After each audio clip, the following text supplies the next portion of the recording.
नमस्कार, हिमालय टेलिभिजनको विशेष कुराकानीमा तपाईलाई स्वागत छ। आज 13औं गणतन्त्र दिवस।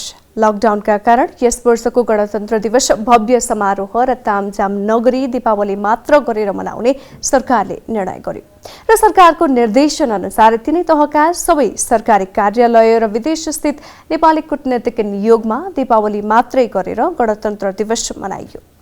13औं गणतन्त्र दिवस मनाउँदै गर्दा गणतन्त्रका लागि लडेकाहरू अहिले के सोच्छन्? जुन उद्देश्यले गणतन्त्रको नारा लागेको थियो त्यसै अनुसार गणतन्त्र अघि बढेको छ त? गणतन्त्रका लागि लडेका युवाको अनुभव के छ? आजको विशेष कुराकानीमा हामीले गणतन्त्रका लागि लडेका 3 जना युवासँग छुट्टा छुट्टै गरिएको कुराकानी प्रस्तुत गर्दैछौँ। सबैभन्दा पहिले नेकपाका युवा नेता लेखनाथ न्यौपाने, उहाँसँग साथी गणेश भूषाल र सृजना घिमिरे कुराकानी गर्दै हुनुहुन्छ। स्वागत छ यहाँलाई हिमालय टेलिभिजनमा। धन्यवाद। दिनले आज गणतन्त्र दिवस, तर परिस्थितिले यसपालि मनाइएन। तपाईहरूले तत्कालीन अवस्थामा जे उद्देश्यले नेपालमा राजतन्त्र अब अन्त्य हुनुपर्छ, हैन, जनता आफैले शासित हुने गरी लोकतान्त्रिक गणतन्त्रात्मक मुलुक बन्नुपर्छ भनेर जुन उद्देश्यले आन्दोलनमा होमिनु भयो, ती उद्देश्यहरू आजका दिनमा आइपुग्दा के कति पूरा भए, सार्थक भए? अब यो गणतन्त्र चाहिँ हाम्रो पुस्ताले रगत पसिना र आँसु बगाएर लिएर आएको भन्न चाहन्छु म। वास्तविकता त्यही हो। राजनीतिक हिसाबले जरुर केही उपलब्धिहरू भएका छन्, तर राजनीतिक उपलब्धिहरू जनजीवनमा रूपान्तरित भएनन् भने तिनीहरूको खास धेरै अर्थ हुँदैन।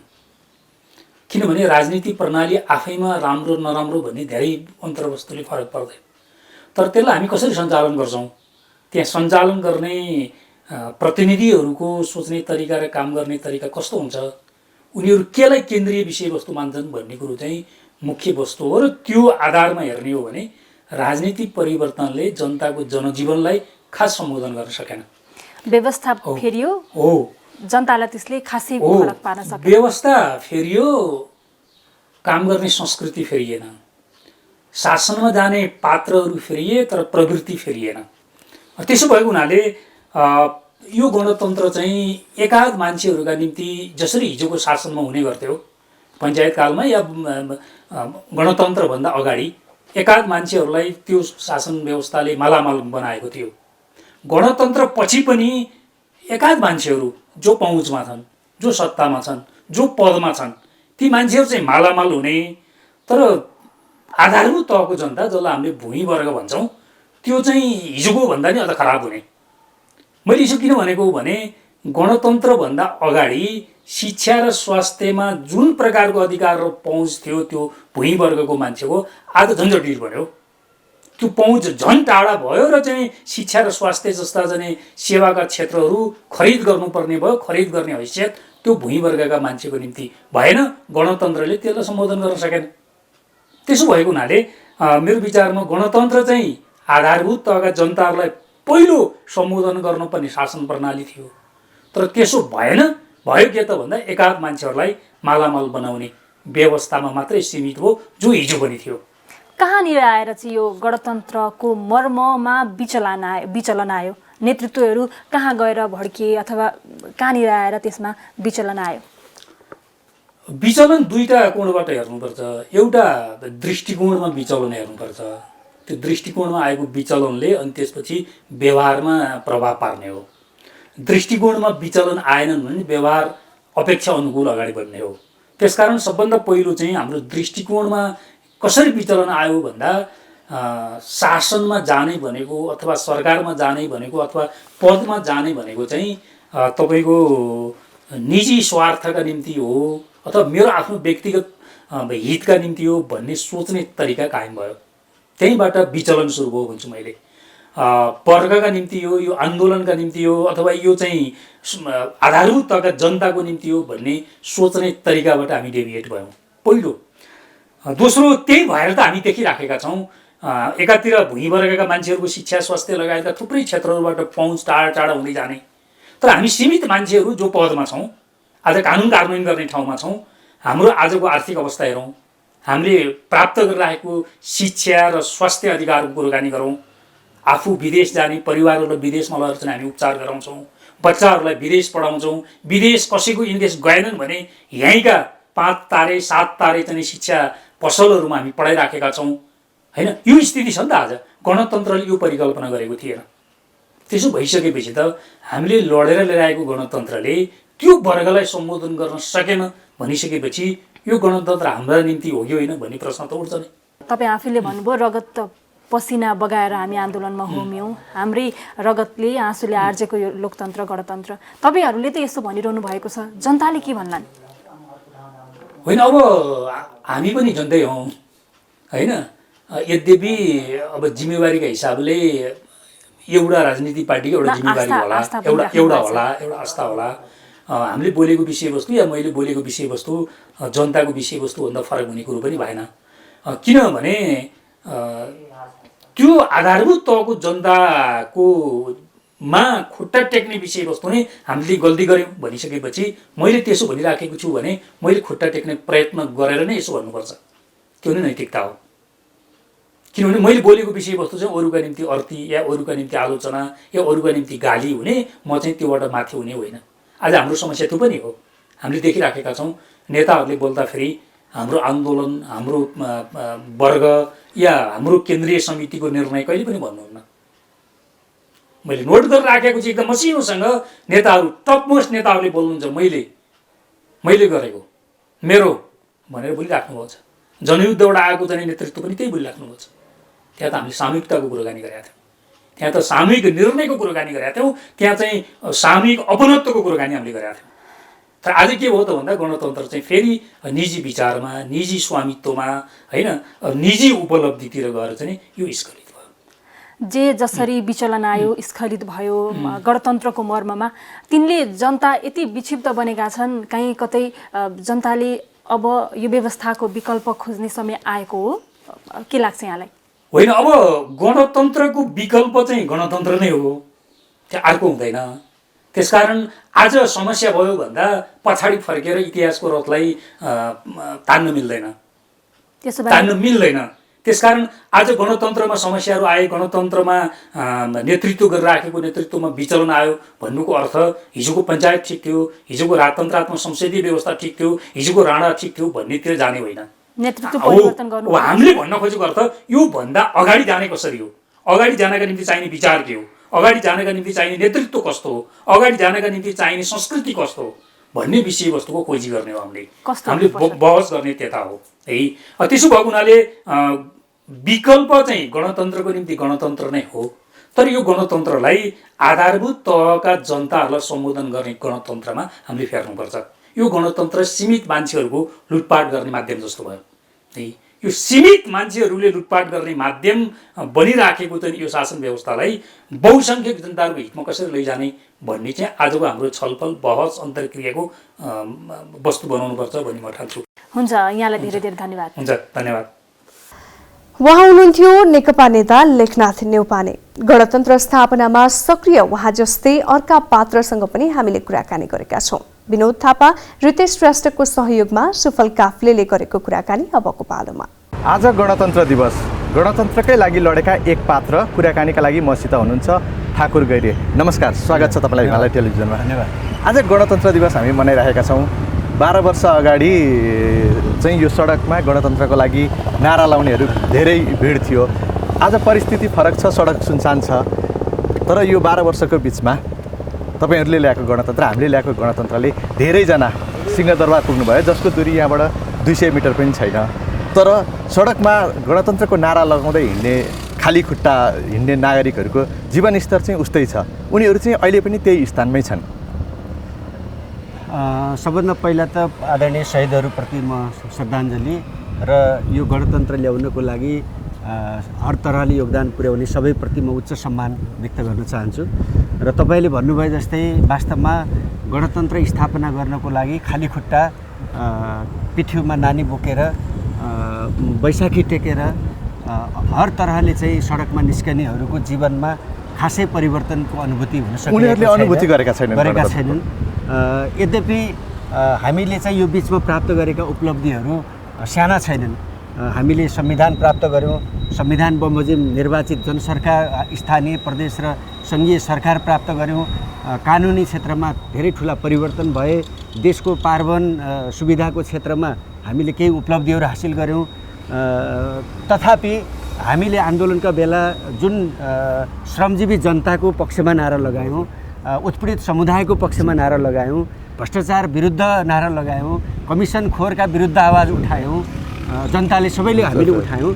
ती क्षेत्रमा चाहिँ र खास गरी गरिबीको अन्त्य गर्ने क्षेत्रमा, बेरोजगारीको अन्त्य गर्ने क्षेत्रमा, सुशासन र पारदर्शिताको क्षेत्रमा, भ्रष्टाचार नियन्त्रणको क्षेत्रमा र खास गरी चाहिँ जनताले राजनीतिक दलहरूले चुनावका बेलामा गरेका प्रतिबद्धतालाई आफ्नो जीवनमा चाहिँ कार्यान्वयन भएको देख्ने चाहिँ मामिलामा चाहिँ हामीले जुन तहसम्मको सफलता प्राप्त गर्न सक्नु पर्थ्यो, यो व्यवस्थाले जे परिस्थिति निर्माण गर्नु पर्थ्यो वा गणतन्त्र हाम्रो आफ्नै व्यवस्था हो रहेछ भनेर जनताले जुन अनुभूति गर्न पाउनु पर्थ्यो, त्यो चाहिँ हुन सकिरहेको छैन। र आगामी दिनमा जनताले आफ्नै अगेनामा, आफ्नै खेत खलियानमा, आफ्नै चाहिँ जीवन पद्धतिमा यो गणतन्त्र प्राप्त गर्ने परिस्थिति निर्माण गर्नको लागि अझ धेरै ठुलो काम गर्न आवश्यक छ। किन पुगेन उनीहरूको आँगनमै, उनीहरूको खेत खलियानमै गणतन्त्र किन पुगेन? यसमा चाहिँ मलाई लाग्छ हामीले व्यवस्था बदल्यौँ तर सोच बदलिएन। हामीले चाहिँ राजनीतिक नेतृत्वहरू बदल्यौँ, कार्यशैली बदलिएन। हामीले चाहिँ व्यवस्थामा, पुरानो व्यवस्थामा नयाँ संरचना आयो तर सरकारका अरू संरचनाहरू पुरानै यथावत रहे, जसले गर्दाखेरि हामीले सोचेअनुसारको बनाएका योजनाहरूको पनि रिजल्ट आउन सकेन, योजनाहरूको समयमा कार्यान्वयन हुन सकेन। भनौँ न, हामीले चाहिँ विकास खर्चका लागि जति बजेट छुट्याउँछौँ त्यो विकास खर्च चाहिँ कार्यान्वयन हुन नसकेर फ्रिज हुन्छ। आज पनि विकासमा छुट्याइएको बजेट चाहिँ कमिसनमा जान्छ। एउटा चाहिँ एनसेल प्रकरणमा 65-70 अरब चाहिँ कमिसन भनेको सानो कुरा छैन हाम्रो जस्तो देशमा। त्यसकारणले यी चाहिँ गणतन्त्रका चाहिँ कमजोर पक्ष हुन्, दलहरू नै चुकेका हुन्। अवश्य पनि यो त अहिले हामीले चाहिँ अरू कसैलाई दोष दिएर उम्किने हामीसँग ठाउँ छैन। यसको सफलताको जस पनि दलहरूले पाउने हो, यसको असफलताको अबजस पनि दलहरूले पाउने हो र त्यसको नेतृत्वको हिसाबले हामीले पाउने हो। त्यसैले गर्दाखेरि यसमा चाहिँ यो व्यवस्था चुक्ने भनेका चाहिँ दलहरू नै रहे, दलहरू नै हो। यो व्यवस्था चाहिँ बलियो हुनका लागि दल बलियो हुनुपर्दछ। दलहरू चाहिँ जति कमजोर हुँदै जान्छन्, व्यवस्था कमजोर हुँदै जान्छ र जब व्यवस्था कमजोर हुँदै जान्छ हामीलाई चाहिँ विदेशीको हस्तक्षेप बढ्दै जान्छ। हेर्नुहोस् न, अहिलेको हेर्ने हो भने हामी चाहिँ अब दुईटा भारत र नेपालको बिचमा कालापानी र सुस्ता चाहिँ विवादित क्षेत्र हो भनेर स्वीकार गरेको विषय भारतले चाहिँ बाटो खन्यो, उद्घाटन गर्यो, त्यहाँको सेनापतिले हामीलाई धम्की दिँदैछ। हामीले आफ्नो चाहिँ नक्सा, आफ्नो चाहिँ सरकारले निर्णय गरेर संसदबाट पास गर्ने मामिलामा एकतर्फी गर्यो भनेर आरोप लगाउन कोसिस गर्दैछ। चाइनाले उचाल्यो भनेर चाहिँ उसरी के अरे एक खालको चाहिँ आरोपित गर्ने प्रयत्न गर्दैछ भने यसको कारण भनेको चाहिँ हामी दलहरूको चाहिँ एकता, दलहरूको मजबुतीकरण र हाम्रो चाहिँ जनताले निर्वाचित गरेको व्यवस्थाको बलियो उपस्थितिको आवश्यकता, यसको महत्त्व यसले अझ बढी बताउन सक्छ। भने चाहिँ हामी कमजोर भन्यौँ, हाम्रा दलहरू कमजोर बने, सरकार सञ्चालन गर्ने परिपाटीहरू कमजोर भने त्यसैले नै हामीलाई विदेशीले पनि हेपिराखेको छ। हामीले राजनीतिक दलहरूप्रति नेपाली जनताकोले जुन विश्वास दिनुभएको थियो त्यो विश्वासबाट प्राप्त भएको जुन एउटा ऐतिहासिक शक्ति आज राजनीतिक दलहरूको साथमा छ, दलहरूको नेतृत्वमा बनेको सरकारको साथमा जुन शक्ति छ, त्यो शक्तिलाई ठिक ढङ्गले बुझ्ने र त्यसको सही कार्यान्वयन गर्ने कुरामा हामी काहीँ न काहीँ चुकेका छौँ। त्यसमा करेक्सन आवश्यक छ। अब यही चुकिरहने स्थिति रहिरह्यो भने अब अहिले पनि प्रश्न उठ्न सकेको छ, जसका लागि भनेर गणतन्त्रले यो उसको आँगनमा गणतन्त्र पुगेन भनेर यो व्यवस्थाप्रति नै वितृष्णा जाग्न थालिसकेको छ 12 वर्षमै।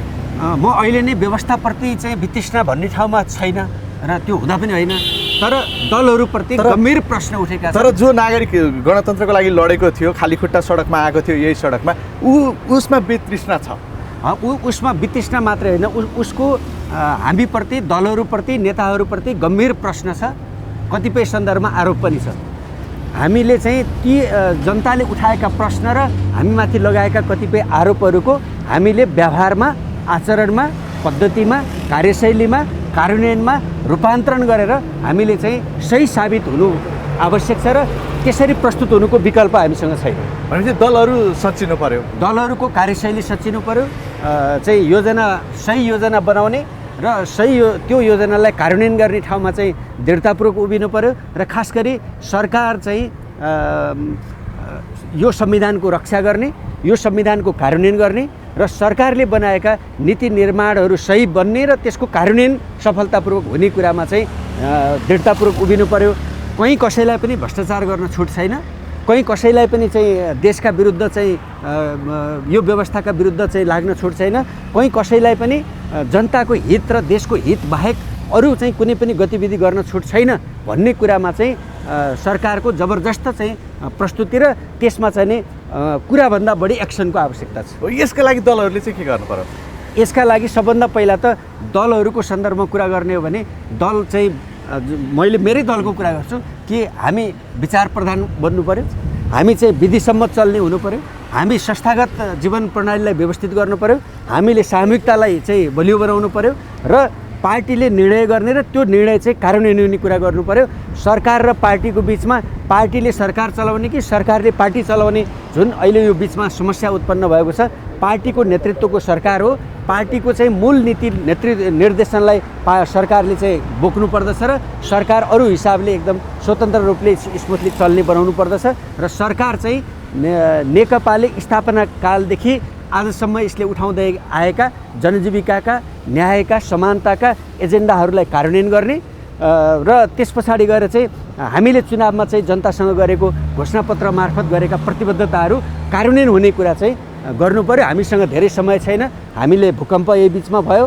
हामीसँग चाहिँ के भन्दाखेरि यो कोरोना यही बिचमा भयो, हामीले नाकाबन्दीहरू भोग्नु पर्यो। त्यसकारणले यसले उत्पन्न गरेका असहज परिस्थितिहरूबाट समेत हामीले यो यी यस्ता चाहिँ प्राकृतिक विपत्तिहरूलाई समेत हामीले सामना गर्दै हामीले चाहिँ सरकारको एउटा सफल सरकार चाहिँ जनपक्षीय सरकार र जनता र देशको हितमा चाहिँ दृढतापूर्वक उभिएको सरकार नेपाली जनतालाई हेर्न मन छ, त्यो प्राप्त गर्न मन छ, त्यो चाहिँ त्यो कुरा चाहिँ पुरा गर्ने आँटका साथ, त्यो योजना र कार्यक्रमका साथ हामी प्रस्तुत हुनुपर्दछ र त्यसमा सफलता हासिल गर्नुपर्छ। त्यो भयो भने चाहिँ नि गणतन्त्र अघि हामीले कुरा गऱ्यौँ नि नागरिकको घर दैलोमा त्यो चाहिँ के छ भन्दाखेरि जनताले चाहिँ हरेक नागरिकले आफ्नै घरमा, आफ्नै चाहिँ अगेनामा, आफ्नै खेत खलियानमा गणतन्त्र प्राप्त गर्ने परिस्थितिको निर्माण आजको आवश्यकता हो। त्यसमा दलहरूलाई त्यसबाट दायाँ बायाँ हुने, त्यसबाट चुक्ने अथवा जनताले निर्वाचित गरेको सरकारलाई त्यसमा असफल हुने छुट छैन, हामी सफल हुनैपर्छ। हुन्छ, अब यो व्यवस्थालाई सुधारेर दलहरूलाई सुधारेर जनताको घर आँगनमै गणतन्त्रको अनुभूति पुर्याउन तपाईँहरू सफल हुनुहोस्। कुराकानी गरिदिनु भयो, समय दिनुभयो, त्यसको लागि तपाईँलाई धेरै धेरै धन्यवाद। धन्यवाद।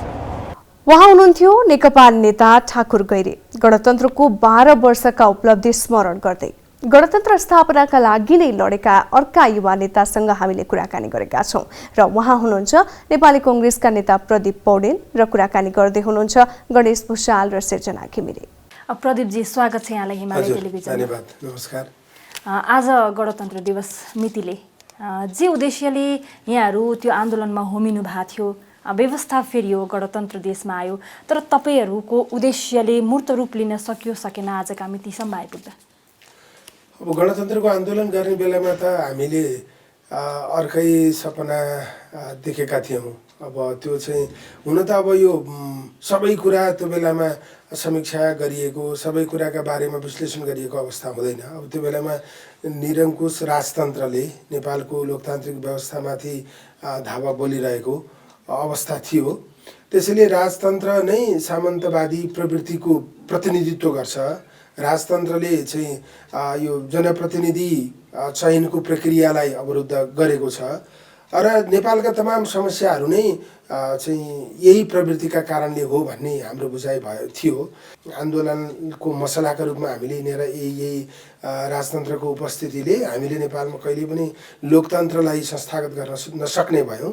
त्यसैले राजतन्त्रको अन्त्यपछि मात्रै नेपालमा लोकतन्त्र संस्थागत हुन सक्छ भन्ने कुरा हामीले देशव्यापी रूपमा लाग्यौँ र आन्दोलन सफल पनि भयो।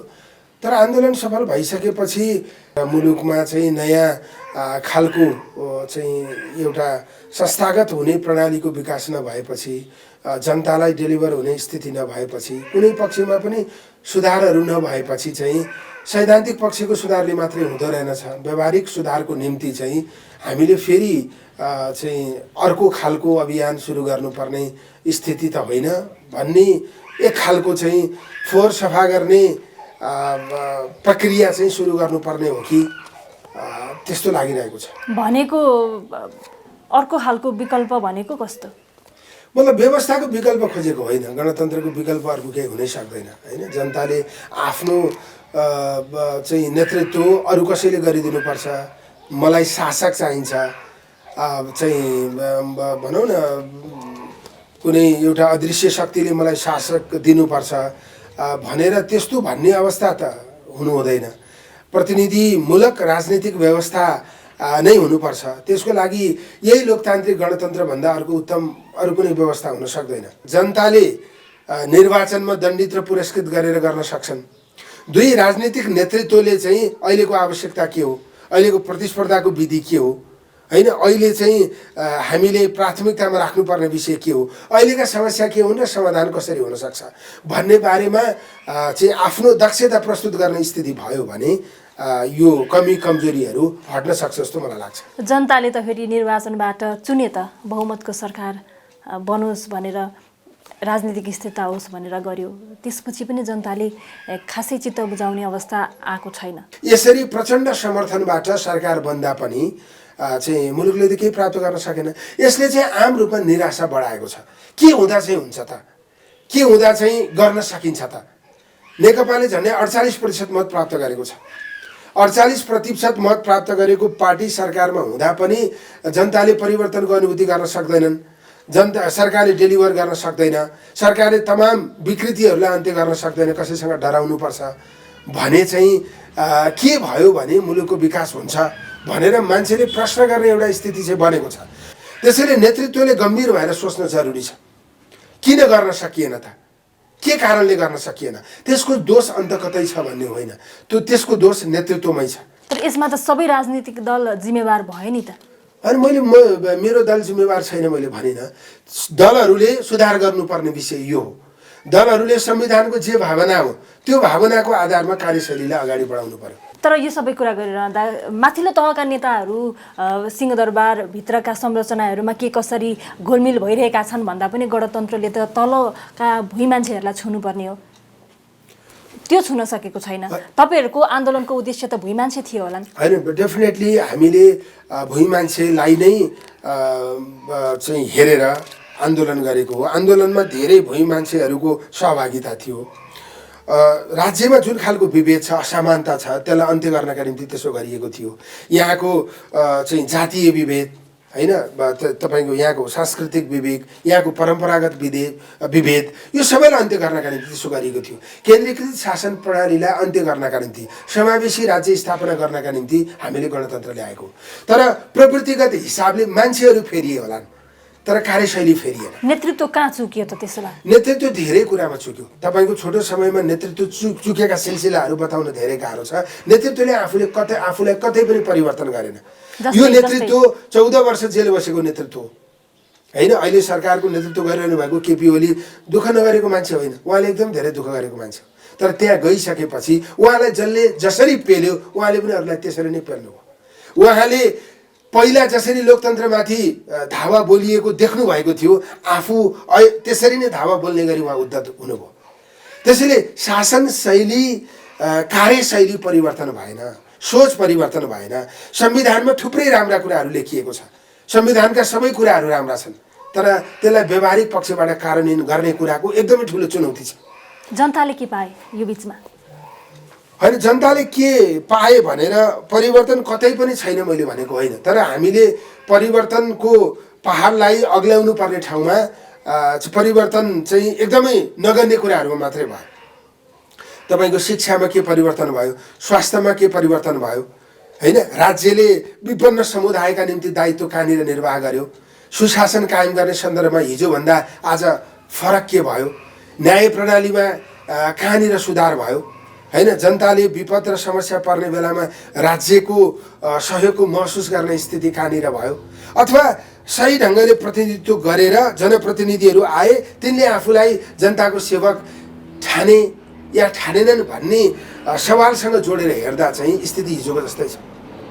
त्यसैले परिवर्तन के मात्रै भयो भने संवैधानिक दस्तावेज जुन हो त्यसमा मात्रै परिवर्तन भयो, सैद्धान्तिक विषय जे हो त्यसमा मात्रै परिवर्तन भयो। त्यो चाहिँ परिवर्तनै होइन म भन्दिनँ, त्यो परिवर्तन हो। पहिला त जे कुरा पनि लागू गर्न संविधानमा आउनुपर्छ नि, त्यसलाई सैद्धान्तिकीकरण गर्नुपर्छ नि। सैद्धान्तिकीकरण भएको छ तर त्यसलाई व्यवहारमा कार्यान्वयन गर्न सकिएको छैन। व्यवहारमा कार्यान्वयन गर्ने सन्दर्भमा नेतृत्व धेरै ठाउँमा चुक्यो। यो नेतृत्वले आफूलाई सफल दाबी गर्नै सक्दैन। यो नेतृत्वले गणतन्त्रको मकसद र उद्देश्य जे हो त्यो पुरा गर्नै सक्दैन, किनभने यो नेतृत्वको परीक्षण धेरै पटक भइसक्यो। यो नेतृत्वले आफूलाई सबल बनाउने, सक्षम बनाउने मौका धेरै पटक प्राप्त गरिसक्यो। त्यसैले अब यो नेतृत्वले नै फेरि यी उपलब्धिहरूलाई संस्थागत गर्न सक्छ, यो व्यवहारमा कार्यान्वयन गर्न सक्छ भनेर आशा दिलाउन सक्ने स्थिति छैन। उहाँ हुनुहुन्थ्यो नेपाली कांग्रेसका नेता प्रदीप पौडेल गणतन्त्रको समीक्षा गर्दै। यो सँगै आजका लागि विशेष कुराकानी यही सकिन्छ। हिमालय टेलिभिजन हेर्दै गर्नुहोला। नमस्कार।